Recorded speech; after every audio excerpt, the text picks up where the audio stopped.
Hi guys, কি খবৰ আপোনালোক? আশা কৰিছোঁ আপোনালোক নিশ্চয় ভাল। আজি ৭৪তম গণতন্ত্ৰ দিৱস আৰু আজি মানে আমাৰ ঘৰৰ ইফালে মানে স্কুল আছে, তাতে পতাকা উত্তোলন কৰা হ'ব। তেনেহ'লে বলক আজিৰ ভিডিঅ'টো আৰম্ভ কৰোঁ। আৰু স্কুলত আহি পাইছোঁ, ইয়াতে পতাকা উত্তোলন কৰা হ'ব। ইয়াত এয়া ছাত্ৰ ছাত্ৰী আহিছে, দেখা পাইছে এইখিনিত। আৰু সৰস্বতী পূজাও হ'ব। এয়া ঘৰ বনাইছে, দেখা পাইছে এইখিনিত। আৰু পতাকা ইফালে বান্ধি আছে।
আৰু পূজা কৰা হৈ গ'ল।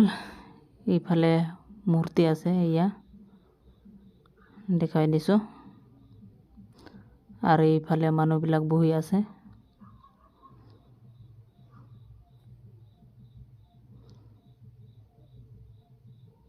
আৰু এইফালে ভোজন বনাইছে, তাতে খাই আছে মানুহবিলাকে, এয়া দেখাই দিছোঁ।